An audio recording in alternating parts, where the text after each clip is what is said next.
It wasn't from the occupation, it was way before the occupation.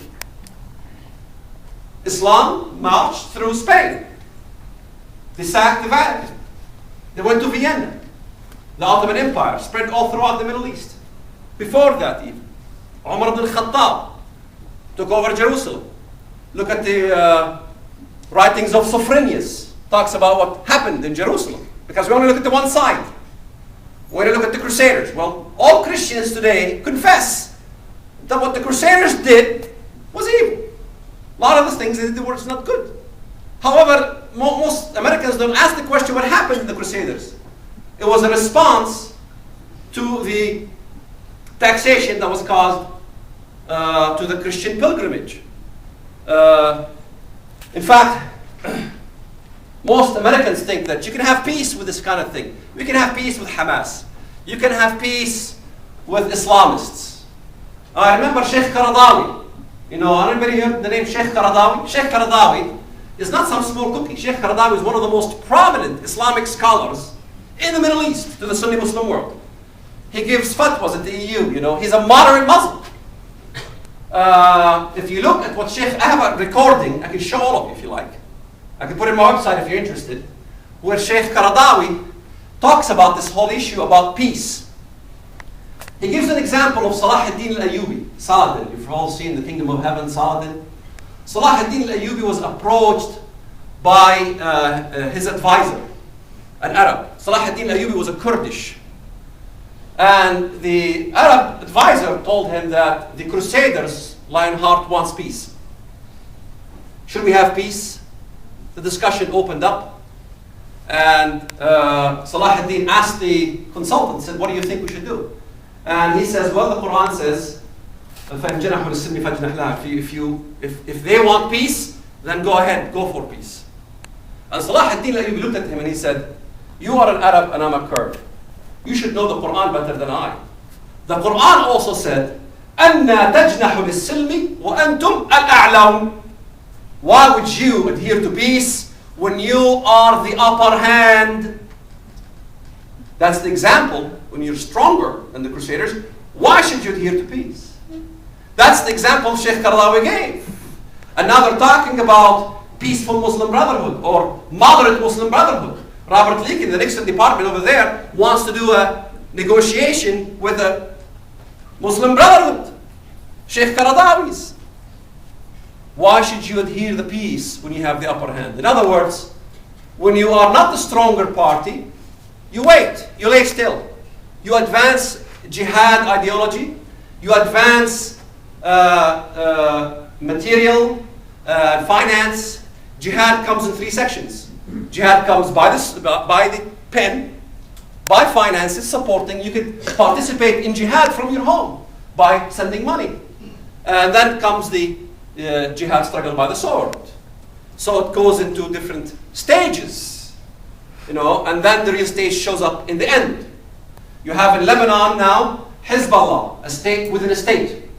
You have now in the Palestinian areas, Hamasistan, a state within a state. You know, am I talking here theories? Because one of you is going to accuse me, say, this is all history. Who cares? Is it really history? It's happening right in front of your eyes. Sudan, Somaliland, all these countries, the advance of the jihad struggle. Once you talk about it, you're an Islamophobe. You can't talk about it. Keep your mouth shut, don't do nothing, don't defend your country, lay still. And that's the attitude that many university professors want us to do. Because if you look even at the professor, what's his name? Mahmoud Ayyub. What does he say? He, Walid, and others of his ilk pander to the Islamophobic instincts of a small group of people, some of whom are rich and powerful and make a living out of doing so. Ayyub forgot to see does he ever talk about the money that CARE got?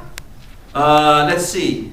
Hamdan bin Rashid Al Maktoum, UAE, on May 21st, 2006, announced on its website its decision to build a property in the United States to serve as an endowment for the Council of American Islamic Relations, CARE, This proposal reportedly worth just under $75 million. Boy, I would like to get 75 million bucks.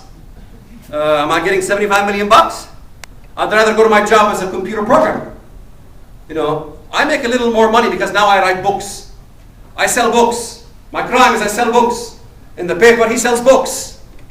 Well, how come I'm the only one that writes books that are condemned for the money we make from selling books? Everybody else writes books. Kay writes books. Muslims write books. Are we saying they write the books because they're in it for the money? So he's saying in his argument is that we should not address the issue of terrorism. This is a small group. You know, we should not even look at that, Osama bin Laden, Al-Qaeda, all this. Ignore all that stuff. You know, how many rotten apples does it need to destroy a whole batch? I mean, I don't know, in the university here, you can't talk about rotten apples in a batch. It sounds like old American wisdom. It takes one. One terrorist and 3,000 Americans die.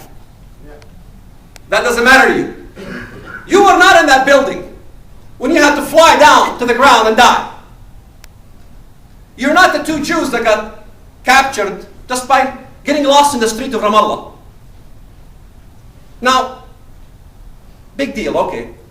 Jews died in Ramallah, people die everywhere. Big deal. That's not the big deal. Here's the big deal.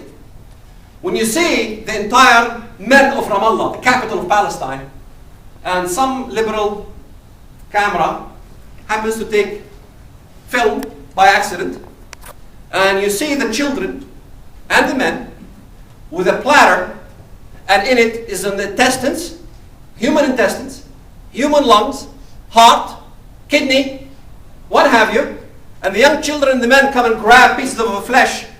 Allahu Akbar, Allahu Akbar, in a euphoric frenzy. It's one thing to say somebody committed a crime, but it's another thing to say that the entire community participated in such a crime. It's one thing when Baruch Goldstein shoots 50 Muslims. It's another thing if you see Israel parading in the streets going, Yahweh is great, Yahweh is great. You don't see that kind of thing. Israel is targeted all the time. Israel's the bad guy. America's the bad guy. Everybody else is the bad guy except